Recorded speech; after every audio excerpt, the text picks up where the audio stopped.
Disney CEO Josh D'Amaro is making the company's position crystal clear as the Trump administration's pressure on ABC and late-night host Jimmy Kimmel continues. In a CNBC interview at Disney's D23 Expo, D'Amaro said Disney is standing firmly behind journalistic integrity and will not allow the government to dictate how the company runs its news and entertainment operations. D'Amaro said the company's position is clear and pointed to Disney's filings with the Federal Communications Commission as evidence that it intends to stand up for what it believes is right. He also stressed that Disney is proud of the stories it tells around the world and intends to remain committed to that work. The comments come after months of uncertainty surrounding the FCC's actions against Disney-owned ABC properties. But ABC has pushed back hard. The network has called the government's early license reviews unconstitutional, arguing that the FCC is violating ABC's First Amendment rights and that the effort to punish political content the administration dislikes is creating a chilling effect on free speech. And now the ACLU has entered the fight. On Tuesday, the organization filed a Freedom of Information Act request seeking records related to the FCC's decision to force the stations into early license renewals. The ACLU questioned whether the agency's public explanation for the move was credible and raised concerns about what it described as the FCC's true motivations. ABC has made an even broader accusation. In a July filing to the FCC, the network argued that the pressure being placed on it sends a warning to media companies across the country: accommodate the administration's preferred view of news coverage or face consequences. ABC's lawyers warned that regulatory and contracting pressure could ultimately create a media industry too fearful of official reprisal to report the news freely. And with Disney now publicly digging in, the fight over Jimmy Kimmel, ABC's licenses, The View, and the FCC is showing no sign of going away. For Disney CEO Josh D'Amaro, the message to Washington is simple. The company says it will decide how to run its journalism, not the government. The move comes after months of growing tension between the Trump administration and ABC, with Kimmel once again finding himself caught in the middle. Last year, Kimmel briefly disappeared from the airwaves after controversial remarks he made following the death of conservative podcaster Charlie Kirk. The incident triggered a fierce debate over censorship, while angry viewers called for Disney Plus and Hulu subscription cancellations. Kimmel eventually returned to television, but now the controversy has taken an even bigger turn. This latest dispute follows Kimmel's hosting of a spoof version of the White House Correspondents' Dinner, where jokes targeting Melania Trump once again put him in the spotlight. Now, Disney and ABC are pushing back. The companies have filed a legal brief accusing the FCC of targeting ABC in retaliation for content the administration simply doesn't like. According to Collider.com, in the filing, ABC argues there's no mystery behind why these 8 stations were singled out. It says every one of them is owned by ABC and points out that the administration has repeatedly called for the network's broadcast licenses to be revoked because of viewpoints expressed on ABC programs. ABC says the case goes far beyond one comedian. The network warns that if the FCC moves forward, it could create a dangerous precedent where government regulators are effectively deciding which opinions are acceptable on television. And Jimmy Kimmel Live isn't the only program mentioned.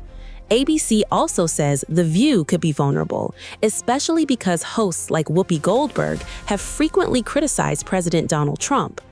According to the filing, FCC Chairman Brendan Carr is being accused of carrying out Trump's efforts to silence critics, while ABC insists the FCC has no business policing comedy shows or opinion-based programming.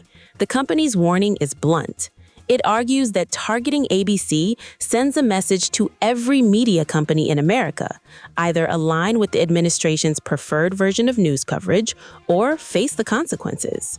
The president has previously called for investigations into Comcast, accused parts of the media of betraying the country, and has repeatedly blasted late-night hosts and television networks that criticize him.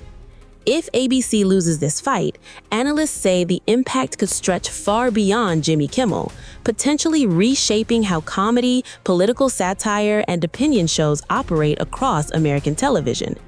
But this isn't the first time Kimmel and fellow late-night hosts have found themselves in Trump's firing line. To understand how this latest FCC showdown fits into a much bigger feud, let's rewind to July 24, when President Donald Trump reignited his public war with late-night television, launching a blistering attack on Stephen Colbert and Jimmy Kimmel that sent social media into overdrive. Stephen Colbert, these are people without talent. They get a lot, they have talent. You know who has talent? Their agent, getting them the money they get. They have no talent, but they are not comedians.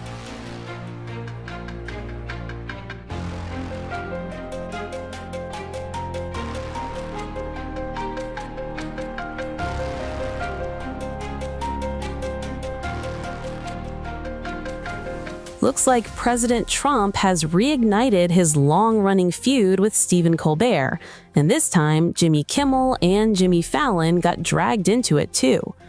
Trump returned to the spotlight at the rescheduled White House Correspondents Association dinner, where he spent part of his nearly hour-long speech taking aim at some of America's biggest late-night hosts.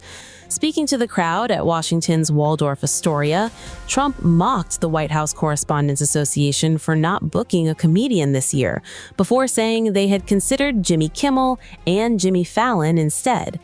He then lumped Fallon, Kimmel, and Stephen Colbert together, declaring, quote, "they're terrible," before insisting they have no talent. The president didn't stop there. But this year, the association decided not to have a comedian, so they considered using Jimmy Kimmel, Jimmy Fallon. These guys, they're terrible.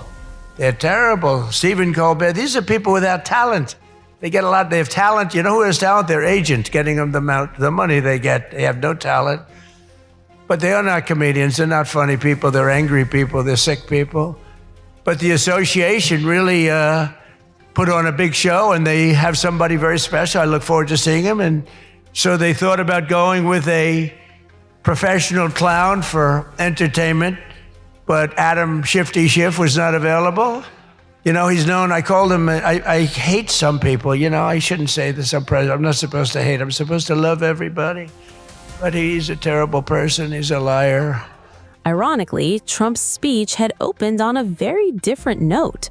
The remarks immediately triggered a wave of reactions online. One social media user fired back, quote, "says the angriest, sickest person to ever hold public office." British-American journalist Mehdi Hassan also weighed in, writing, quote, "this is what much of the mainstream media turned up for tonight? Pathetic." Another critic described Trump as, quote, "a sad, feeble-minded, incoherent old man trying to be relevant," adding that he'll never be the men those late-night hosts are. And perhaps the harshest reaction came from another viewer who wrote, quote, "this is the White House Correspondents' Dinner, where jokes, roasting, and playful ribbing are expected. Instead, Trump spent the night airing grievances like he always does, before ending the post by calling him a pea-brained narcissist who probably thinks it's funny like a sociopath." Yet the headline-grabbing moment did not play out quite like the commander-in-chief planned.